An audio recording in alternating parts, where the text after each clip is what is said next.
Então, gente, já mudei de roupa. Eu não estou vestindo roupa, tá? Agora eu vou mostrar eu dando comida para você, por favor. Eu também comprei fralda, meu, da minha sobrinha.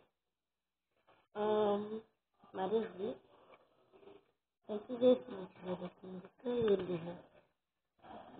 E daí, a gente vai lá. Quem tá com fome, levanta a mão. Tá com fome?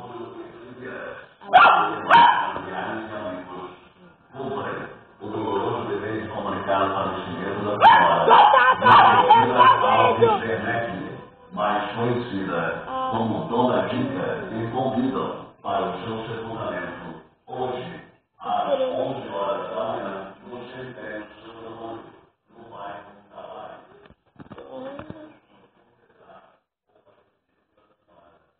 Daqui a pouco eu vou poder ficar agora. Aí eu vou poder treinar